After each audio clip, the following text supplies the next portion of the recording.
کس منہ سے رسول اللہ کے روضے کی حاضری ہو، اور آقا کے چہرے کو اپنی قبر میں پہچاننے کا کس منہ سے دعویٰ ہو، اور میدان محشر میں رسول عربی کے ہاتھوں جام کوثر کا کس منہ سے دعویٰ اور تمنا ہو، جبکہ محمد مصطفیٰ صلی اللہ علیہ وسلم کی عدالت کا مجرم پھر رہا ہو اور ہم اسے پناہ دیتے پھر رہے ہو۔ وَلَا تُلْقُوا بِأَيْدِيكُمْ إِلَى التَّهْلُكَةِ وَأَحْسِنُوا۔ امت مسلمہ کی آج صورتحال الٹی ہے۔ مسلمان یہ سمجھتا ہے کہ اللہ کے حکم کو پورا کریں گے تو حالات بگڑیں گے، جبکہ اللہ کا حکم حالات بگاڑنے کے لیے نہیں ہے، حالات سنوارنے کے لیے ہے۔ ابھی ماضی قریب میں وہی صورتحال ہوئی ہے کہ جیسے ہی گستاخ رسول نے گستاخی کا ارتکاب کیا، محمد مصطفیٰ کی عدالت سے صرف ایک فیصلہ جاری ہوا، من سب نبیا فاقتلوہ، جو رسول اللہ کی شان میں گستاخی کرے اسے قتل کر دو۔ اللہ اور اس کے رسول کو حکم کو پورا کرنے میں حالات خراب ہو جائیں گے۔ مسلمان اس نتیجے پر پہنچا تو یہ اپنے بگڑے ہوئے رویوں کی 8 ذی الحجہ کے دن تجدید کرے، اس کا جائزہ لے۔ حجاج کرام جا رہے ہیں، ان سے درخواست ہے کہ پوری امت مسلمہ کی طرف سے میدان عرفات میں اور اس سے پہلے یوم الترویہ 8 ذی الحجہ کو سب کا رویہ درست کرے، غور و فکر کرے، اللہ رب العزت سے وہاں مانگے کہ اللہ آپ نے کائنات بنائی ہیں، آپ نے اسے سجایا ہے، جو حکم آپ دیں گے وہ کائنات کے لیے خطرہ بن جائے گا، آپ کی مان کر ہم دنیا کو مصیبت میں ڈال دیں گے۔ ایسے خیالات ہمارے دلوں میں پیدا ہو رہے ہیں۔ عین شیطانی وسوسہ ہے کہ اللہ کے حکم کو پورا کرنے سے حالات بگڑ رہے ہیں، اللہ کے حکم کو پورا نہیں کیا ہے اس لیے حالات بگڑے ہیں۔ یہ جو حالات بگڑے ہیں، یہ ساری دنیا سے میں جو ہنگامے ہیں، اور یہ جو شہروں کے اندر پروٹیسٹ ہے، اور اس کے نتیجے میں مسلمانوں کو مظالم کا نشانہ بنایا جا رہا ہے، یہ صرف اس لیے ہے کہ اللہ کے اس حکم کو نہیں مانا ہے۔ اگر اللہ کے رسول اللہ کے اس حکم کو مان لیتے تو بس 5 منٹ کا مسئلہ تھا، اس کے بعد کھیل ختم تھا۔ 5 منٹ کا کام تھا، ترتیب بٹھا کر سلیقے کے ساتھ جا کر گستاخ رسول کو جہنم واصل کیا جاتا، اور خود اپنے آپ کو جنت کے لیے پیش کر دیا جاتا کہ میں نے رسول اللہ سے جنت کا سودا کیا ہے۔ جو رسول اللہ کی شان میں گستاخی کرے، گستاخ رسول کو قتل کر دینے پر رسول اللہ کی زبان صادق سے یہ مژدہ اور خوشخبری ملی ہے کہ اس شخص کو جنت ملے گی، لہٰذا وہ اپنے آپ کو پیش کر دے۔ قتل کے بدلے میں دنیا اس مجاہد کو شہید کر دیتی، وہ سیدھے جنت میں پہنچ جاتا۔ تجارت اپنے رفتار سے چلتی، اسکولز برابر کھلے ہوتے، آفیسز برابر چلتے، یہ پروٹیسٹ کی ضرورت نہیں تھی، یہ دھرنوں کی ضرورت نہیں تھی، یہ میمورنڈم پیش کرنے کی ضرورت نہیں تھی، یہ ٹیوٹر ٹرین چلانے کی ضرورت نہیں تھی، یہ ملکوں سے مخالفتوں کی ضرورت نہیں تھی۔ جس نے گستاخی کی وہ قتل ہوتا، قتل کے نتیجے میں قاتل کو شہید کر دیا جاتا، وہ جنت پہنچ جاتا۔ بس اتنا مختصر سا معاملہ تھا جسے آسانی کے ساتھ حل کر دیا جاتا، لیکن اللہ کے اس کے رسول کے اس حکم کو پورا کرنے میں حالات خراب ہو رہے ہیں، لہٰذا ہم نے اس حکم کو پورا نہیں کیا اور حالات خراب ہو گئے۔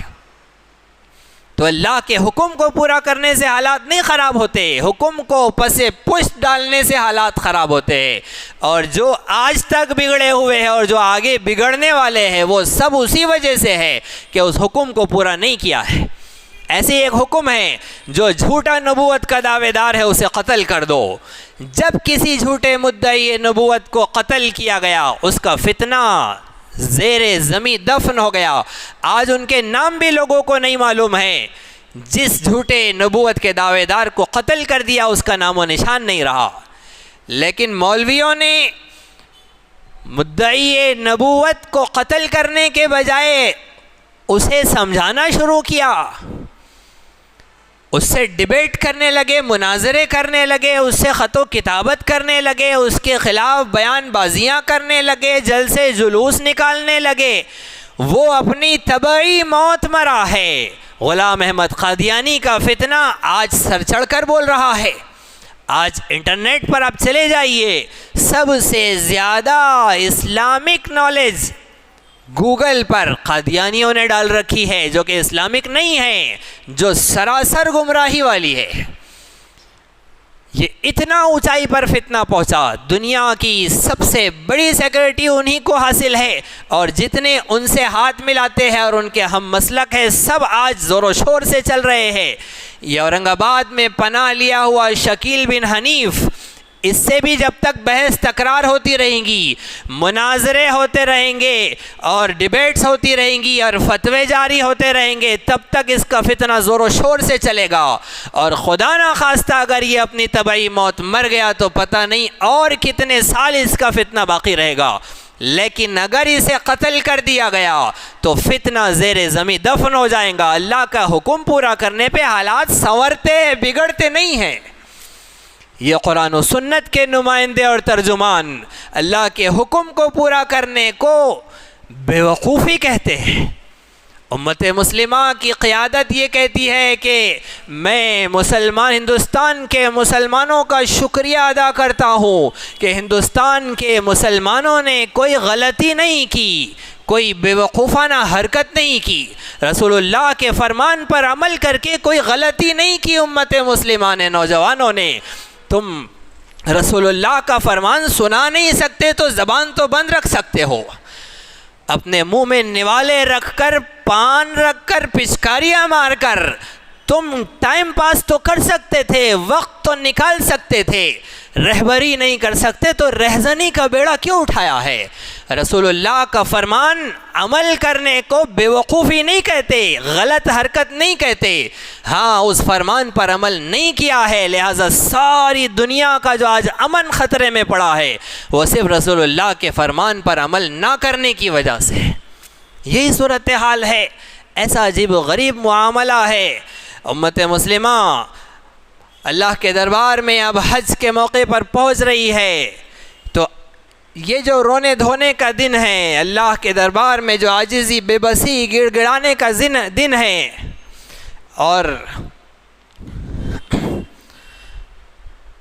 شاہ امم کے دربار میں جس مجرمانہ حاضری کا دن ہے، روضہ مصطفیٰ پر ایسے موقع پر، ایسی حالت میں حاضری کا دن ہے، زخم کھائے ہوئے سرتاب قدم آئے ہیں، ہانپتے کانپتے یا شاہ امم آئے ہیں، سرنگو آئے ہیں، بادید نم آئے ہیں، آبرو باختہ دل سوختہ ہم آئے ہیں، کھو کے بازار میں سب اپنا بھرم آئے ہیں، شرم کہتے ہوئے آتی ہے کہ ہم آئے ہیں، آپ کے سامنے جس حال میں ہم آئے ہیں، ایسے مجرم کسی دربار میں کم آئے ہیں، شرق سے غرب کہیں کوئی ٹھکانہ نہ ملا، ٹھوکرے کھا کے ہر ایک سمت سے ہم آئے ہیں، گرچہ بے سوز ہے، بے ساز ہے، بے ساما ہیں، پھر بھی خالی نہیں سرکار میں ہم آئے ہیں، آپ کے سایہ دامن سے جو ہم دور ہوئے، ٹوٹ کر چار طرف اہل ستم آئے ہیں، اور یہ کہتے ہیں کہ تم لوگ اسی قابل ہو، بہت آئیں گے مصائب ابھی کم آئے ہیں، ایک نگاہ غلط انداز کے سائل بن کر مجرمان امم یا شاہ امم آئے ہیں۔ ایسی مجرمانہ حاضری کا دن رسول پاک صلی اللہ علیہ وسلم کے روضے پر گستاخ رسول دندنا رہا ہو، اپنی ضد پر مصر ہو، اڑا ہوا ہو، بلکہ ایک گستاخ نے گستاخی کی تھی، اب اس کی حمایت پر سارا ہندوستان گستاخی کا مرتکب بنا ہوا ہو، اور ان قائدوں کی اس رہزنی کا یہ نتیجہ ہو، ان کی جھوٹی نمائندگی کا یہ نتیجہ ہو، ان کے غلط استنباط و استدلال و اجتہادات کا یہ نتیجہ ہو، کس منہ سے رسول اللہ کے روضے کی حاضری ہو، اور آقا کے چہرے کو اپنی قبر میں پہچاننے کا کس منہ سے دعویٰ ہو، اور میدان محشر میں رسول عربی کے ہاتھوں جام کوثر کا کس منہ سے دعویٰ اور تمنا ہو، جبکہ محمد مصطفیٰ صلی اللہ علیہ وسلم کی عدالت کا مجرم پھر رہا ہو اور ہم اسے پناہ دیتے پھر رہے ہو۔ ایسا منظر اور حج کی اور رسول عربی کے دربار کی یہ حاضری، امت مسلمہ کے حجاج کرام جا رہے ہیں، یہ ہمارا تحفہ لے کر جائے، یہ عاجزی اور بے بسی کے یہ اعتراف جرم کے احساسات لے کر جائیں۔ کہاں اعتراف جرم ہے؟ اعتراف جرم ہوتا تو ایسے بیٹھتے ہم، یہ تو باتیں ہیں، دعوے ہیں کہ جرم کا اعتراف ہو رہا ہے، کوئی اعتراف نہیں ہے۔ ایسے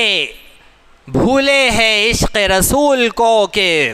بھولنا بھی بھول گئے ہیں۔ عشق رسول بھی ٹیکنیکل ہو گیا ہے آج کل، اسے بھی عقل پر پرکھا جا رہا ہے، عقل پر سمجھا جا رہا ہے، اس میں راہیں نکالی جا رہی ہے۔ نوجوان اگر عشق رسول میں آپے سے باہر ہو رہا تھا تو انتظار تھا کہ کوئی آئے اور عاشقوں کے عشق پر لگامیں لگائے، لہذا عاشقوں کے عشق پر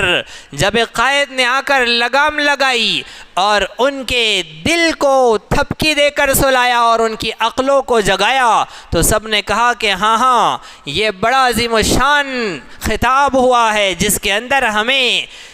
امن کے قیام کی، امن کے باقی رکھنے کی تعلیمات دے دی گئی۔ اللہ کے رسول اللہ کے فرمان کو بند کر دو، ڈبے میں ڈال کر رکھ دو، سلا دو اسے، پھر امن کے قیام کی کوششیں محنتیں کرو۔ امن اس دنیا میں قائم کرنے والی ذات اللہ کی ہے، تمہاری کوششوں سے امن نہیں آئے گا۔ یہ سمجھ رہے ہیں کہ امن کے علمبردار یہ ہے، ان کے کرنے سے امن آئے گا۔ امن اور سلامتی آسمانوں سے نازل ہوتی ہے، آسمانوں سے اگر اللہ امن روک دے، جیسا کہ رکا ہوا ہے اللہ کے حکم کو پورا نہ کرنے پر، جیسے کہ امن رکا ہوا ہے، نتیجہ یہ ہے کہ اب حالات بگڑ رہے ہیں اور بگڑتے ہی جائیں گے۔ اور ایک جرم ایسا عظیم الشان جرم ہے کہ یہی جرم انسانیت کی ہلاکت کے لیے، امت مسلمہ کی تباہی کے لیے اور اس کی آزمائش کے لیے کافی ہے۔ لہذا حجاج کرام پہنچ رہے ہیں تو ہیڈ آفس پر جا کر وہ ہمارے مسائل رکھے، امت مسلمہ کے اس حادثے کو ان کے سامنے پیش کرے، وہاں رکھے کہ کن حالات سے امت مسلمہ دوچار ہے۔ اللہ کے دربار میں عرفات میں جب پہنچے تو وہاں 100% اپنے آپ کو اس نتیجے پر پہنچائے کہ ہماری عقل چاہے کچھ کہہ رہی ہو لیکن اللہ ہمیں اس بات کا شعور و احساس عطا فرما دے کہ امن اللہ کے حکم کو پورا کرنے میں ہے، انسانیت کا تحفظ اللہ کے حکم کو پورا کرنے میں ہے۔ آج گستاخ رسول کو چھوڑ دیا، کل قاتل کو بھی چھوڑ دیجئے، کیوں سزا دیتے ہیں؟ پھر ہر مجرم کو چھوڑ دیجئے۔ جو جرم کرتے ہیں اتنے برے نہیں ہوتے، مرحوم راحت اندوری نے کہا تھا جو جرم کرتے ہیں اتنے برے نہیں ہوتے،